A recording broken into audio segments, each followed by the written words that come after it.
kërkon ndoshta të lejojë Amerikën të bëjë atë çfarë don Iran me idenë se Amerika do t'i jap mbrapsht atë fitoren në Ukrainë. Dhe sigurisht që nga ana tjetër konflikti real i Shtetet Bashkuara të Amerikës është me Kinën, nuk është me Rusinë, si në mënyra si e shoh unë të paktën. Në fakt, Ruel ka pasur një bisedë mes Donald Trump dhe presidentit rus Vladimir Putin. Mendon se po krijohet tashmë ndoshta një boshë i rinegociues mes Donald Trump dhe Vladimir Putin, ndoshta për të rishikuar të gjitha balancat globale të sigurisë? Po kjo po ndodh, patjetër. Unë mendoj që Shtetet Bashkuara të Amerikës dhe Rusia janë në të njëjtin krah të këtij rendi të ri botror, siç në këtë krah të rendit të ri botror janë dhe vendet e Evropës qendrore, ato që quhen vendet e Visegradit, pra Polonia, Çekia, Hungaria dhe Slovakia. Dhe madje unë kam shkruar edhe në rrjetet e mia sociale, por po e përmend këtu që ka një propozim të kryeministit të ri hungares Peter Magyar që grupi Visegradit, që janë këto katër vende që unë përmenda, të bashkohen me paktin Slatkov, i cili është një pakt i ngjashëm midis Çekisë, Austrisë dhe Slovakisë, kjo për ta bërë Austrinë pjesë të kësaj aleancës së Evropës Qendrore, dhe kjo aleancë e Evropës Qendrore do jetë do ketë marrëdhënie dhe aleancë të drejtë për drejtë me Shtetet Bashkuara të Amerikës dhe me Rusinë, ndërkohë që në krahun tjetër ti ke Bashkimin Evropian, ke Kinën, ke edhe një sër vende që janë satelite të Kinës, kështu që Rusia, ndryshe nga Kina, nuk do dominancë globale, do dominancë vetëm të hemisferës vet aty, dhe në këtë kuadër e ka më kollaj të bëjë një marrëveshje me Amerikën për të dalë fituar në Ukrainë, për të mbajtur një farë hegemonie mbi Evropën lindore, sesa të kërkojë një ndërrim total të hegemonit global duke asistuar Kinën. Se rrezikshme është ideja, Ruel, që Rusia të përfshihet në menaxhimin e uraniumit të Iranit? Mendoj që është e rrezikshme sepse Rusia është vendi me atë stockpile-in ose me arsenalin më të madh të armëve bërthamore në botë. Do të thotë Rusia nuk ka ngjerur ke uraniumi i Iranit për të bërë armë bërthamore, se Rusia ka kapacitetet e veta të bëjë armë bërthamore dhe ka më shumë armë bërthamore sa çdo vend tjetër, pra ka numrin më të madh të testatave bërthamore, edhe më shumë se Shtetet Bashkuara të Amerikës, pavarësisht se shumë analistë të teknologjisë janë të bindjes që Rusia në fakt ka armët bërthamore, ka më shumë armë bërthamore, por Shtetet Bashkuara të Amerikës kanë armë bërthamore më të forta. Nuk mendoj që është rrezik kjo, nuk është rrezik konkret. E qartë, por nëse Rusia do të hynte si garant për uraniumin iranian, Ruel, mendon se do psohet këtu edhe roli i Perëndimit në të gjithë të proces? Nuk mendoj që do psohet roli i Perëndimit, sepse së pari një herë kjo nuk është një luftë e Perëndimit, kjo është një luftë e Shtetit Bashkuar të Amerikës dhe Izraelit. Kemi parë qartësisht që vendet e Bashkimit Evropian janë të rrequr nga kjo luftë, pra nuk kanë dashur të bëhen pjesë e këtij konflikti. Së dyti, Perëndimi ka fatkeqësisht ka një ndarje, ka një ndasi aleance euroatlantike. Shtetet Bashkuara të Amerikës nuk shkojnë mirë aktualisht me vendet e Bashkimit Evropian. Kjo është arsye pse për shembull ishte King Charles i cili adresoi Kongresin Amerikan dhe nuk ishte Keir Starmer, që është kryeministri i Britanisë së Madhe.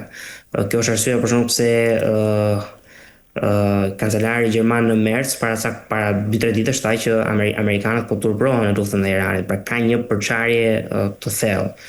Kështu që nuk flasim dot për një perëndim të bashkuar. Këtu flasim për interesa amerikane, interesat e Izraelit, interesat të aleatëve amerikanë në lidhjen e mesme, dhe interesat të Amerikës në kuadër të këtij rendi të ri botror, që ka analistë që thonë ka filluar, ka analistë që thonë do fillojë, ka analistë që thonë nuk jemi në atë rend, thjesht po orvatemi në disa module të tjera të këtij rendit ku jemi aktualisht në rendit liberal etj. Domethënë, në rast se Rusia bëhet pjesë e gjithsaj marrëveshje, nuk humbet asgjë Amerika, sepse Rusia ka dalë nga lidhja e mesme.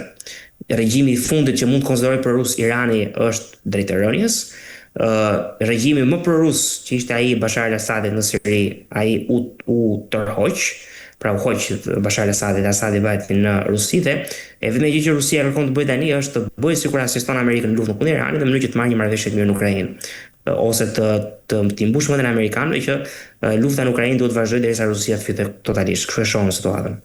Por a mund të besohet realisht Vladimir Putin si ndërmjetës pra kur vetë është palë një konflikti siç është ajo e Ukrainës? Jo, unë thash që në kryet herë se nuk mund të besohet Putin si një ndërmjetës, sepse presidenti Putin ka interesat e veta që nuk janë në përputhje me interesat amerikane. Tani edhe kjo ha pak debat sepse varet si ne i përkufizojmë interesat amerikane. Pra gjithmonë deri së fundit, deri me ardhmën e administratës Trump, interesat amerikane përkufizoheshin nga ajo lentja liberale.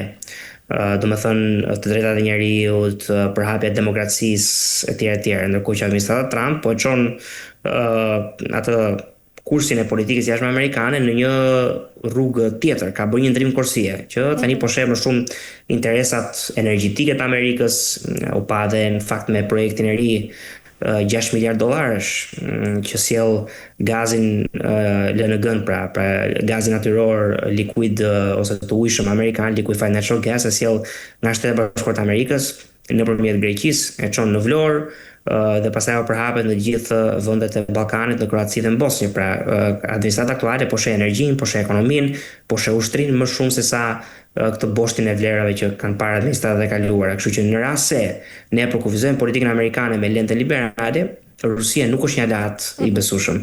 Në rast se ne përkufizojmë interesin amerikan me lenten trumpiane, me lenten sovraniste, me lenten rajonaliste, me lenten e këtij rendi të ri botror, sigurisht që unë mendoj që është interesi amerikan që Rusia të përfshihet. E qartë. Por e gjithë kjo situatë, Ruel, çfarë mesazhi i jep edhe aleatëve europian, pra janë ata jashtë loje në vendimarrjen globale? Janë jashtë loje në vendimarrjen globale, po vetëm rol që Bashkimi Evropian ka është në luftën në Ukrainë, sepse vendet e mëdha të Bashkimit Evropian, Gjermania dhe Franca, e financojnë luftën në Ukrainë. Pra janë vende të cilat mbështesin ushtrinë ukrainase mendoj në kazën shumë legjitime që ka për të mbrojtur nga Rusia, sepse ka qenë një pushtim i palishëm. Pushtimi rus i 24 shkurtit 2022, por të mos folur pastaj edhe për faktin që në vitin 2014 Rusia aneksoi Krimen duke përdorur ushtri paramilitare, mbajti një referendum referendum në tytën e armëve, praktikisht edhe vodhi dhe vota gjatë referendumit dhe aneksoi Krimen. Pra Bashkimi Evropian ka përfshirë vetëm këtu, por Bashkimi Evropian ka shumë pak influencë në lidhjen e mesme, ka një influencë shumë të vogël të reduktuar dhe për shkak të faktit që ata lanë kolonit në Afrikë, ka shumë pak influencë në Azi, ka një marrëveshje ekonomike midis Bashkimit Evropian dhe Kinës, por nuk ka një ndikim real, ka pak thuajse as pak ndikim në hemisferën perëndimore, mund të përmendim ato që quhen British Overseas Territories, pra territoret britanike që janë jashtë Britanisë së Madhe, për shembull unë kam edhe po e ndaj edhe këtë se çaj hedh në rrjetet sociale i përmend këtu për t'ia kujtuar dhe publikut. Ka pas një email nga Pentagoni amerikan, një email që ka dalë së fundmi ku flitet që Shtetet e Bashkuara të Amerikës për shembull mund të kenë një ndryshim qëndrimi në raport me çështjen e ishujve Falkland ose ishujve Malvine, siç e quajnë argjentinës, për cilat Britania e Madhe dhe Argentina kanë vajtur në luftë në vitin 1982. Dhe ishujt Falkland janë në hemisferën perëndimore, që sipas doktrinës Monroe ose Monroe duhet të jenë në dominancën amerikane. Në fakt ato janë në dominancën britanike aktualisht, sepse janë pjesë të Britanisë së Madhe. Argentina e njeh me emrin Malvine dhe i quhen pjesë të territorit vet, pra është një konflikt që ka vite midis Argentinës edhe Britanisë së Madhe për këtë gjë. Mirë po për herë të parë administrata Trump po thotë që shiko, këta britanikët ne nuk na ndihmuan në këtë luftën ndaj Iranit, dhe me që kanë këtë ishull në hemisferën tonë, atëherë ndoshta bëjmë mirë që ta njohim të gjën si pjesë e Argentinës, duke ditë që edhe marrëdhëniet me Javier Milei, që është kryeministri aktual, presidenti aktual i Argentinës, dhe me Argentinën ne kemi shumë të mira. Ajo çfarë dua të them Grisela është kjo, që edhe në Amerikën Latine ka një rënje të influencës evropiane. Dhe ky rasti për ishujt Falkland, nga ky emaili që ka dalë nga Pentagoni, të tregon që ka një përçarje të aleancës euroatlantike. Për shkak të arsyeve që mund të diskutojmë, janë të dyja palët që kanë fajtë të tyre, patjetër, edhe Amerika dhe Vendet e Bashkimit Evropian, por edhe gjëja fundit dua të them, shiko pak ndasinë në qëndrime që ka NATO me vendet e Bashkimit Evropian.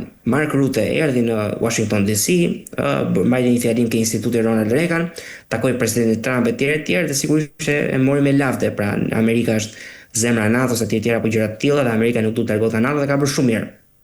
Nga ana tjetër, para pak kohësh, presidenti Macron i Francës doli dhe tha që Evropa nuk ka përballë vetëm Kinën dhe Rusinë, tha, po ka përballë dhe Amerikën, duke sinjalizuar nisjen e një rendi të ri multipolar ku kemi 4 pole, pra SBA, Rusi, Kinë dhe Bashkimi Evropian, nëse ne i quajmë gjithmonë Bashkimin Evropian një pol, dhe duke praktikisht pranuar një divorc midis Shtetet e Bashkuara të Amerikës dhe Bashkimit Evropian.